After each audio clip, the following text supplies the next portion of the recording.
Hello, Jackie Jones in Module 2 for Lecture 6 on Professionalism and Personal Practice. This part of the lecture is going to be talking about personal conduct. Now, what does that actually mean? Three questions really for you to reflect on and consider as we're doing this part of the course. How is personal conduct actually relevant to legal practice, professional practice? What has it got to do with it? And are there differing types of personal conduct that are viewed as more relevant than others in the legal professional practice scenario? And what about the standards that are applied by courts and tribunals when they're considering personal conduct?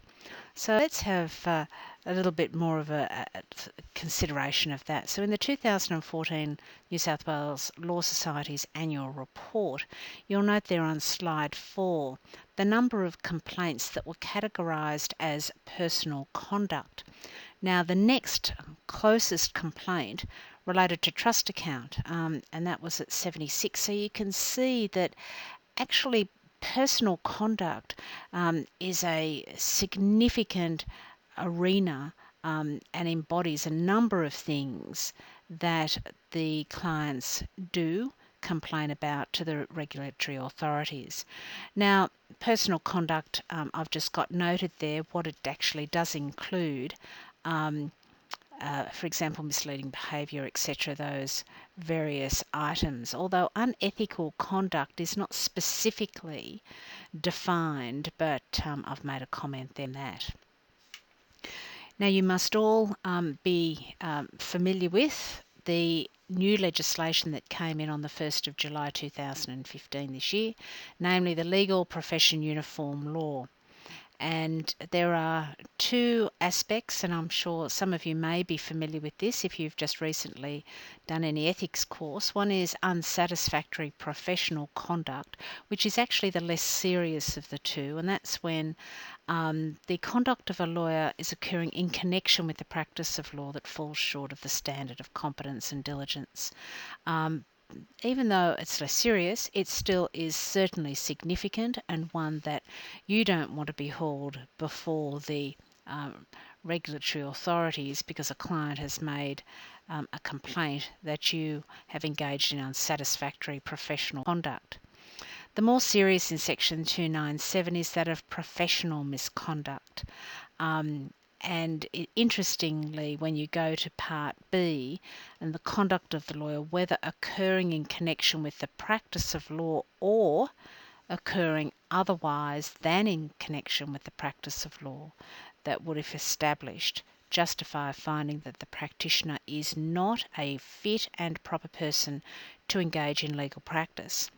And of course, that expression, fit and proper person, I touched on in Lecture 1 when we were talking about what the Legal Profession Admission Board, the LPAB, requires for a person to satisfy that regulatory authority to be admitted as a legal practitioner. So, of course, it's a theme going through our profession of needing to be a fit and proper person.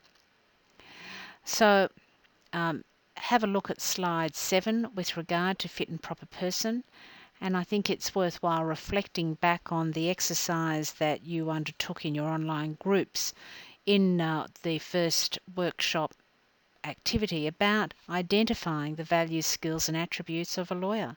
It is a bit of a full circle.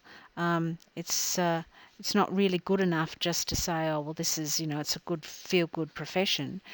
It is one that is regulated, and we do have standards and a bar that we need to be constantly mindful of.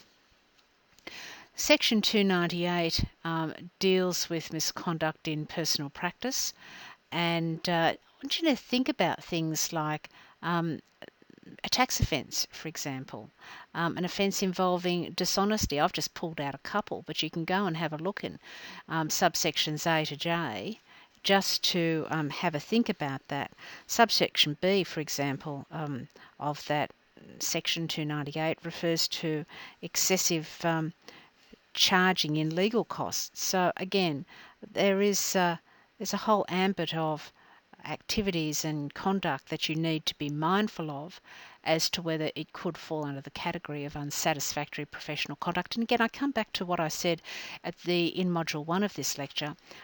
For me, my practicing certificate is important and very valuable, and I don't want to put that at risk because of engaging in conduct that might bring it to the attention of the regulatory authorities.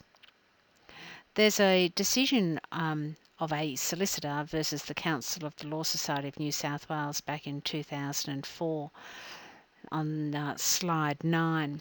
And again, some of what I've pulled out of that commentary is worthwhile reflecting on, that the dividing line between personal misconduct, the more serious, and professional misconduct is often unclear. And it doesn't just mean misconduct by a professional person. So we're coming back to that fit and proper person test, and we need to be mindful of how we go about acting both in our professional capacity and in our personal capacity. So what does it all mean? Well, the Supreme Court does have inherent jurisdiction to consider the fitness of lawyers, both in professional but also our private lives. It does include personal practice.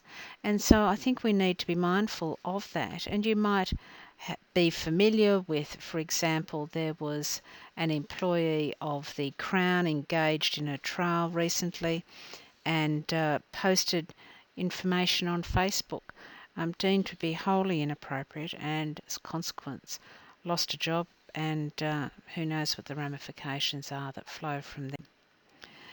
There's actually no specific definition of personal misconduct, but it does come within the definition of professional practice.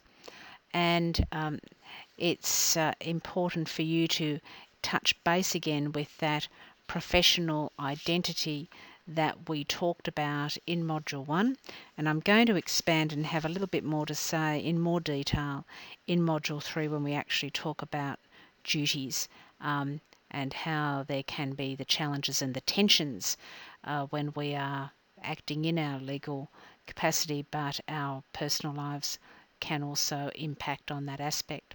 And that's the end of this module. Thank you.